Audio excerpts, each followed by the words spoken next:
본문은 1절에서 17절까지의 말씀인데 제가 11절부터 17절까지를 봉독하도록 하겠습니다. 전에 내가 사사에게 명령하여 내 백성 이스라엘을 다스리던 때와 같지 아니하게 하고 너를 모든 원수에게서 벗어나 편히 쉬게 하리라. 여호와가 또 내게 이르노니 여호와가 너를 위하여 집을 짓고 내 수완이 차서 내 조상들과 함께 누울 때에 내가 내 몸에서 날 내 씨를 내 뒤에 세워 그의 나라를 견고하게 하리라.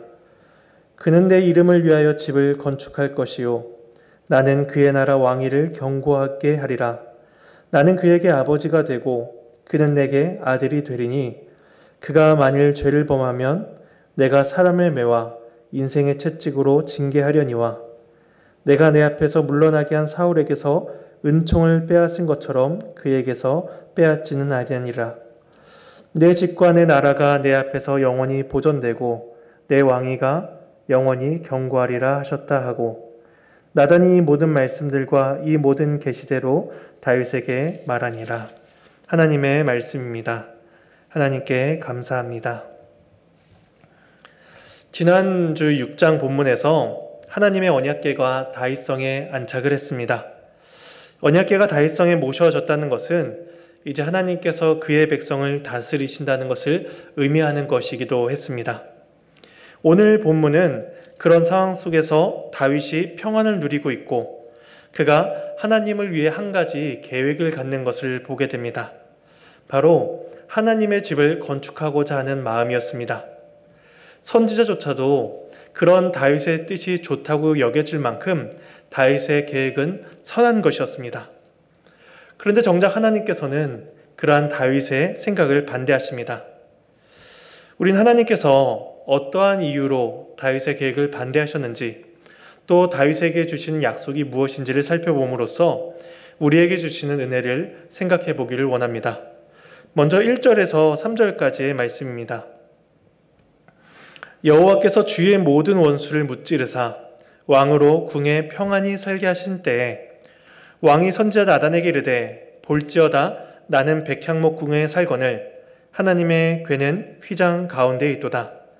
나단이 왕께 아뢰되 여호와께서 왕과 함께 계시니 마음에 있는 모든 것을 행하소서 하니라. 먼저 1절은 다윗이 평안하게 된 이유가 하나님께 있음을 알려줍니다. 여호와께서 주의 모든 원수를 무찌르사 왕으로 궁에 평안히 살게 하셨다라고 말씀을 하죠. 다윗도 이 사실을 알고 있었습니다. 주변의 모든 대적들을 무너뜨리고 그러한 평화를 얻게 된 것이 자신의 능력에 의한 것이 아니라 하나님의 은혜, 하나님의 일하심의 결과임을 그는 알고 있었습니다. 그리고 다윗은 그런 하나님 앞에서 충실하려 했고 온 마음을 다해서 하나님을 섬기고자 했습니다. 그 사실이 지난주 6장 본문에서 확인이 되었습니다. 다윗은 20년간 아비나답의 집에 있었던 언약궤를 가져오기 위해 많은 애를 썼습니다. 그 가운데 잘못된 방식으로 인해서 우사가 죽고 언약궤가 3달 동안 오베데돔의 집에 있기는 했지만 다윗은 그래도 하나님의 언약궤를 가져오기를 소망했고 결국 그 언약궤가 다윗성에 들어오게 됩니다. 그러다 어느 날 다윗이 자신은 귀한 백향목으로 지은 궁전에 살고 있지만 하나님의 궤는 염소 가죽과 같은 그러한 휘장들로 이루어진 곳에 거주하고 계신다는 사실에 하나님의 집을 짓고자 하는 생각이 듭니다.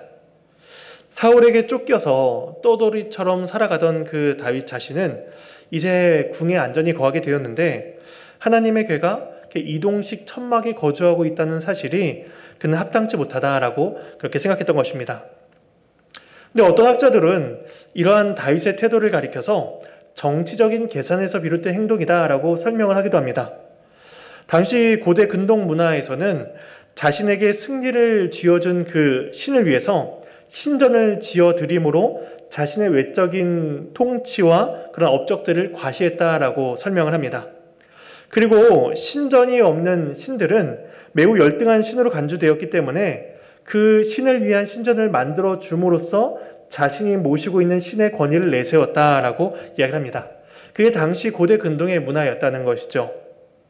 다윗의 태도가 정치적인 계산에서 나왔다라고 하시는 분들은, 그런 학자들은 다윗이 자신의 통치 구조를 확고히 하기 위해서, 그리고 성전을 통해서, 언약궤를 통해서 자신의 입지를 더 튼튼히 하기 위해서 성전을 짓고자 했다라고 그렇게 설명을 합니다. 그런데 우리는 다윗의 의도를 이렇게까지 볼 필요는 없을 것입니다. 물론 지금까지 온 본문들에서 이 다윗이 사람들을 대할 때 물론 정치적인 제스처로 보이는 일들이 있었습니다. 그런데 다윗이 당시 고대 근동 문화에서 가지고 있었던 신에 대한 이해를 하나님께도 그렇게 적용하려 했다는 그런 성경의 암시는 찾아볼 수가 없습니다. 오히려 우리가 이후에 찾아볼 하나님의 말씀은 하나님께서 다윗을 책망하시지 않고 오히려 그의 생각을 교정해 주십니다. 그리고 그에게 복을 내려주고 계시죠. 그런 점에서 다윗의 마음 자체는 매우 선하고 좋은 것이었음을 우리는 짐작을 해볼 수가 있습니다. 그리고 선지자 나단도 이렇게 말씀합니다. 여호와께서 왕과 함께 계시니 마음에 있는 모든 것을 행하소서. 그렇게 선지자도 말할 정도로 다윗의 의도는 선한 것이었습니다. 그리고 율법에 비추어 봤을 때에도 굉장히 합당해 보이는 태도였습니다. 신명기 12장 말씀인데요. 설교 노트에 기록이 되어 있습니다. 신명기 12장 10절에 너희가 요단을 건너 너희 하나님 여호와께서 너희에게 기업으로 주시는 땅에 거주하게 될 때, 또는 여호와께서 너희에게 너희 주위의 모든 대적을 이기게 하시고 너희에게 안식을 주사 너희를 평안히 거주하게 하실 때에, 이처럼 주위의 모든 대적들을 다 이기고 안식을 주셔서 평안히 거주하게 하실 그때, 이 말씀, 신명기의 말씀은 우리가 방금 전에 읽었던 오늘 본문 1절의 말씀을 생각나게 합니다. 하나님께서 모든 대적들을 물리치시고 다윗을 그 궁에 평안히 거주하게 하실 때, 다윗은 신명기에서 약속하시는 그 말씀이 지금 자신에게서 이루어지고 있음을 아마 생각했을 것입니다. 그래서 신명기 말씀 다시 보면 11절에 너희는 너희의 하나님 여호와께서 자기 이름을 두시려고 택하실 그곳으로 내가 명령하는 것을 모두 가지고 갈지니 곧 너희의 번제와 너희의 희생과 너희의 11조와 너희 손의 거제와 너희가 여호와께서 원하시는 모든 아름다운 서원물을 가져가고 라고 합니다. 그 안식이 이루어졌을 때 모든 백성들이 하나님께 나와 하나님께 예배하는 일이 이루어집니다. 다윗은 지금 자신의 때가 그때이고 또 그 일을 위해서 하나님의 성전이 필요하다고 생각한 것입니다. 선지자인 나단도 그 말을 옳다고 여기며 하나님께서 당신과 함께 하십니다. 하나님께서 당신의 일을 기쁘게 여기실 것입니다 라고 그렇게 자신 있게 대답을 하는 것이죠. 하지만 하나님은 그런 다윗의 계획을 반대하십니다. 분명히 다윗의 의도는 좋아 보였습니다. 선지자조차도 쉽게 동의할 만큼 굉장히 꽤 괜찮아 보이는 일이었습니다. 그런데 하나님의 뜻은 다윗과 같지 않았고 또 선지자와도 같지 않았습니다. 그런데 우리는 선지자라고 해서 모두가 다 하나님의 뜻은 아니다라는 것을 우린 짐작을 해볼 수가 있습니다. 그래서 이어지는 4절에서 7절은 하나님께서 다윗의 계획을 반대하시는 이유를 알려주십니다. 먼저 4절과 5절 말씀을 읽어보겠습니다. 그 밤에 여호와의 말씀이 나단에게 임하여 이르시되 가서 내 종 다윗에게 말하기를 여호와께서 이와 같이 말씀하시되 네가 나를 위하여 내가 살 집을 건축하겠느냐. 그날 밤 하나님께서 나단에게 말씀하십니다. 하나님의 뜻을 묻지 않고 성급하게 결론을 내린 그 선지자에게 오셔서 하나님께서 알려주신 것입니다. 하나님은 또 다른 선지자를 통해서 하나님의 뜻을, 올바른 뜻을 알려주실 수 있었음에도 불구하고 나단을 통해서 말씀하십니다.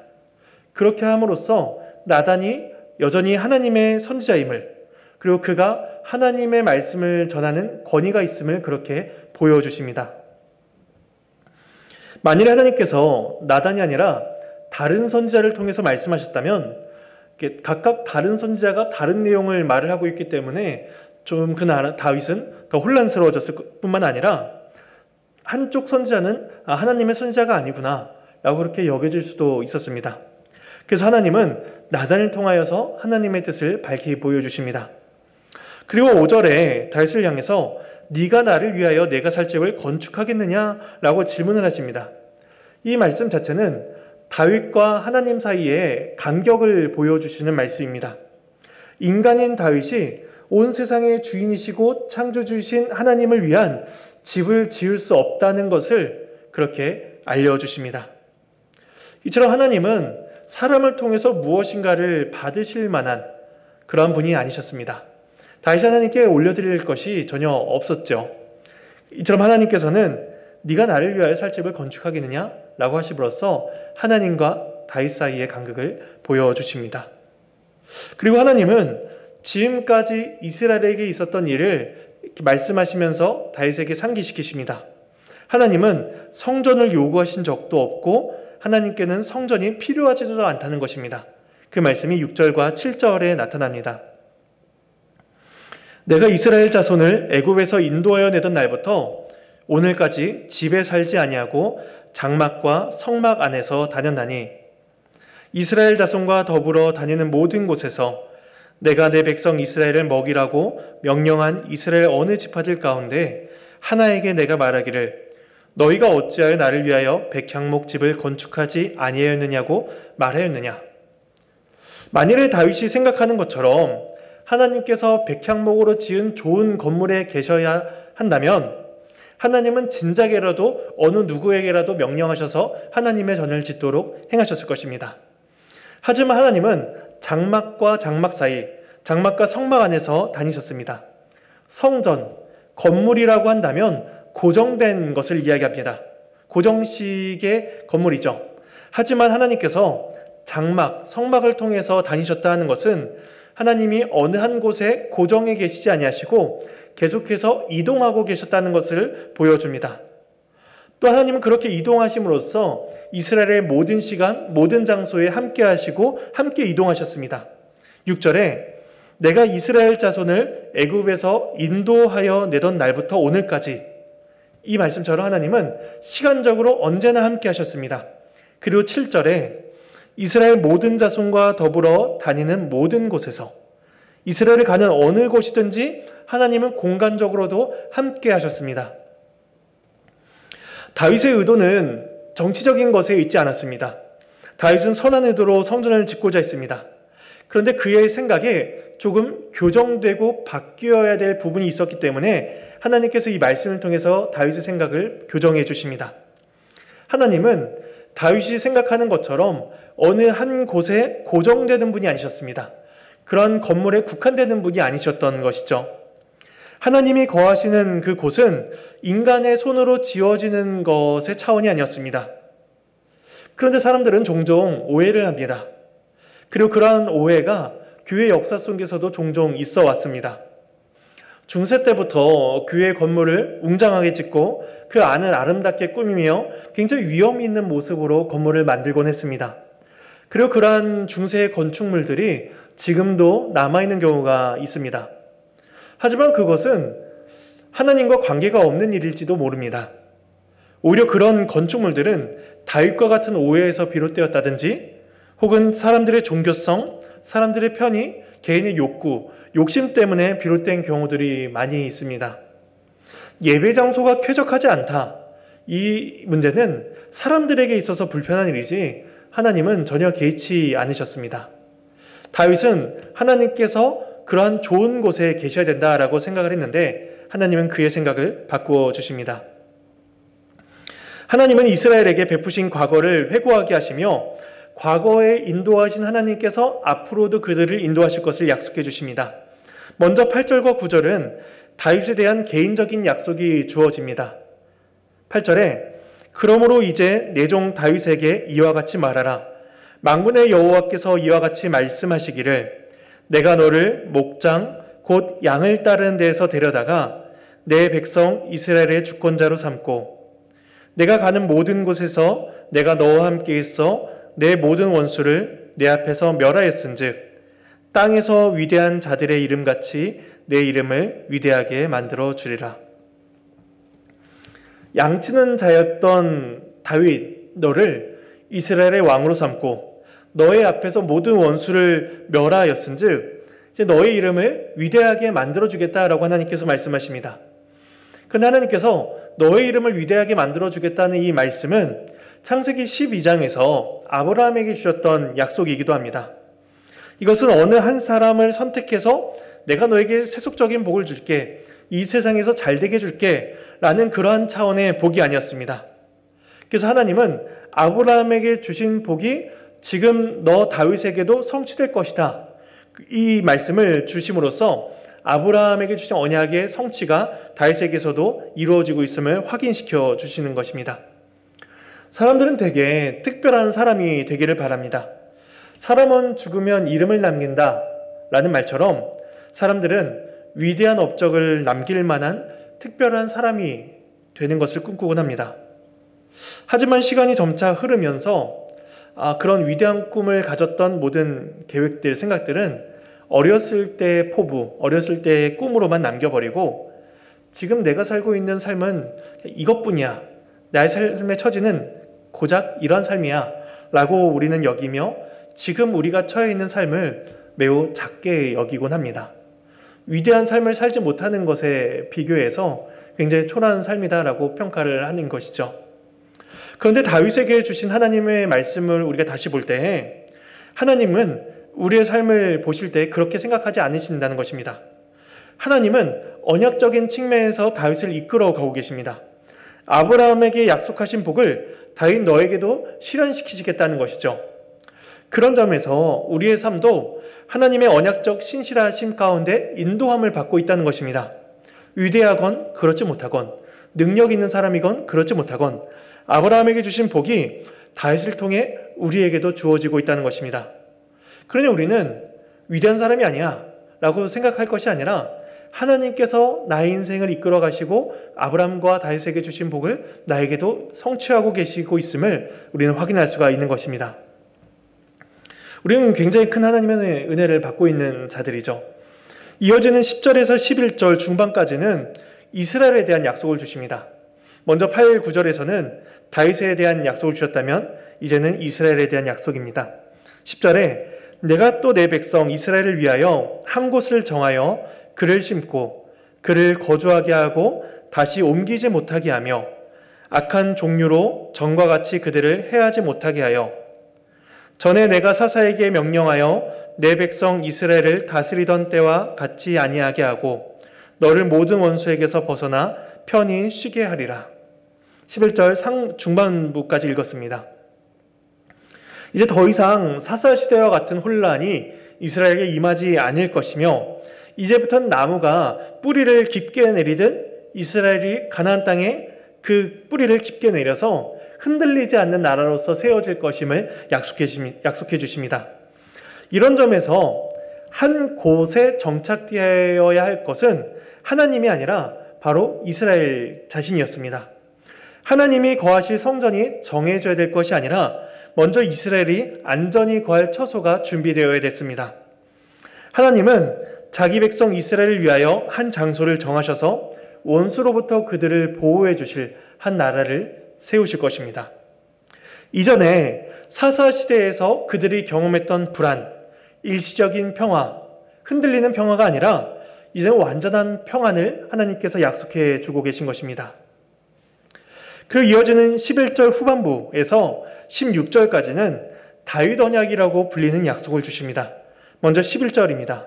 11절 중반부에 여호와가 또 내게 이르노니 여호와가 너를 위하여 집을 짓고, 다윗이 하나님을 위한 집을 짓고자 했습니다. 그런데 하나님은 도리어 하나님께서 너를 위하여 집을 지어주겠다라고 말씀하십니다. 그리고 다윗이 짓고자 했던 그 집은 성전인 건물이었습니다. 그런데 하나님께서 약속하시는 집은 건물이 아니라 다윗 왕조에 대한 축복이었습니다. 그 복이 12절에서 16절까지 이어지는데 구조적으로 보면 이렇습니다. 12절, 13절과 16절이 이제 처음과 끝부분에서 영원한 다윗 왕조에 대해서 언급을 합니다. 그리고 그 중간 부분에는 다윗 가문과 사울 가문을 이제 대조를 하고 있죠. 먼저 12절과 13절 말씀입니다. 내 수완이 차서 내 조상들과 함께 누울 때에 내가 내 몸에서 날 내 씨를 내 뒤에 세워 그의 나라를 견고하게 하리라. 그는 내 이름을 위하여 집을 건축할 것이요 나는 그의 나라 왕위를 영원히 견고하게 하리라. 16절입니다. 내 집과 내 나라가 내 앞에서 영원히 보존되고 네 왕위가 영원히 견고하리라 하셨다 하라. 그래서 12절, 13절, 16절의 약속은 이렇습니다. 다윗의 몸에서 나올 그 씨가 다윗의 나라를 견고하게 할 것이다. 다윗의 몸에서 나올 그 씨가 하나님의 집을 건축할 것이고 하나님께서 그 다윗의 씨로 세워지는 그 나라를 견고하게 할 것이다. 약속해 주고 계신 것이죠. 다윗의 씨를 통해서 다윗의 왕조가 영원히 보존되고 영원히 세워질 것입니다. 하나님의 약속을 다윗에게 주고 계십니다.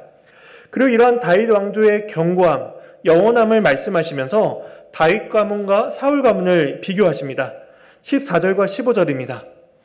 나는 그에게 아버지가 되고 그는 내게 아들이 되리니 그가 만일 죄를 범하면 내가 사람의 매와 인생의 채찍으로 징계하려니와 내가 내 앞에서 물러나게 한 사울에게서 내 은총을 빼앗은 것처럼 그에게서 빼앗지는 아니하리라. 다윗의 씨에서 나올 자는 하나님께서 아버지와 아들의 관계로서 그를 견책하시고 그를 사랑하셔서 특별한 은총 가운데 인도해 주실 것임을, 양육할 것임을 말씀하십니다. 이것은 앞서서 사울 가문에게 행하신 일과는 전혀 다른 일이었습니다. 사울은 은총을 빼앗기고 하나님으로부터 버림을 받았습니다. 하지만 하나님의 아들로 입양이 된 다윗의 후손들은 범죄할지라도 버려지지 않고 징계를 당함으로써 다시 하나님의 자녀로서 세움을 받게 될 것입니다. 사울의 자손이나 사실 다윗의 자손이나 악한 행위는 동일했습니다. 근데 하나님께서는 다윗의 후손들에게 약속해 주신 그 언약으로 말미암아 다윗의 자손을 영원히 이어지게 하시는 그런 특별한 은혜를 맺어 주십니다. 이것이 이제 다윗 언약입니다. 그러면 우리는 이 다윗 언약을 통해서 주시는 하나님의 약속의 의미가 무엇인지를 좀 더 생각을 해보기를 원합니다. 하나님께서 지금까지 회막에 거하셨습니다.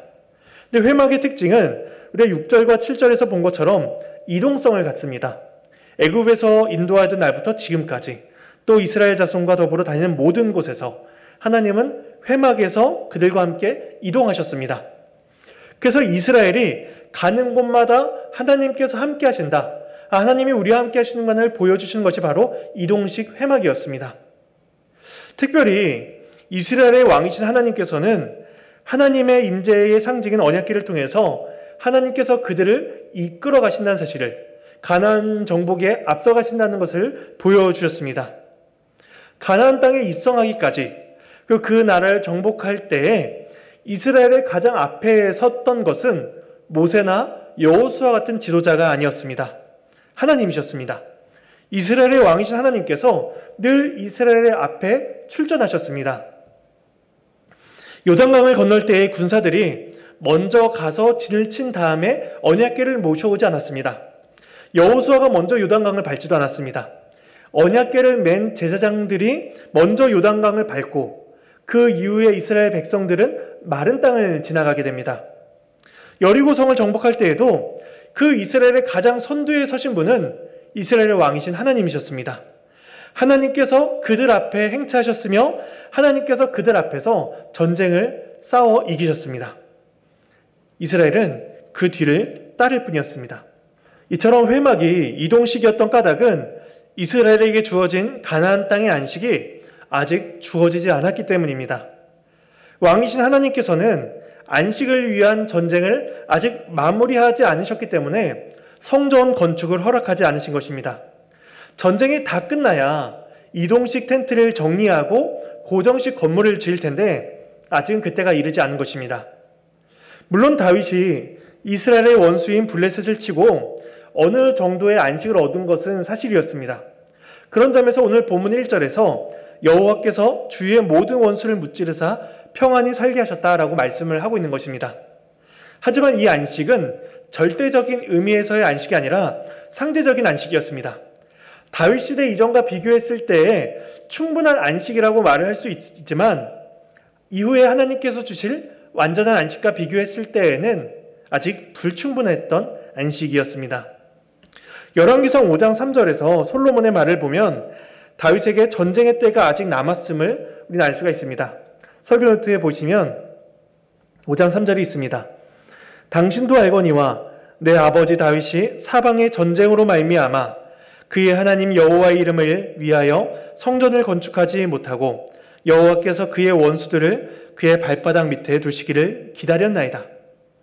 이동식 회막이 고정식 성전이 된다는 것은 하나님께서 그들의 백성과 평화로운 안식에 들어가신다는 것을 의미했기 때문에 아직 전쟁이 남아있는 다윗의 때에는 그 일, 고정식 성전이 이루어질 수가 없었던 것입니다. 하나님께서는 이스라엘을 위해서 여전히 앞장서서 싸우셔야 했기 때문에 아직 안식할 성전에 거하시지 않겠다라고 말씀을 하십니다. 그래서 하나님은 다윗의 씨를 통한 약속을 주고 계십니다. 너의 몸에서 날 씨가 내 집을 건축하고 나는 그의 나라를 영원히 견고하게 하겠다라고 말씀하시는 것이죠. 그렇다면 하나님께서 약속하시는 그 씨가 누구인가 하는 것입니다. 가장 가까이로는 솔로몬을 생각할 수 있습니다. 실제로 솔로몬을 통해서 성전이 세워지기 때문입니다. 하지만 솔로몬의 통치 노년은 그렇게 온전하지 못했습니다. 다윗 이후에 한 세대만 지났을 뿐인데도 다윗의 후손들은 죄에서 자유롭지를 못했습니다. 실제로 다윗의 왕조도 영원토록 이루어지지를 못하고 586년에 남유다가 멸망하며 다윗 왕조의 명맥도 끊기게 됩니다.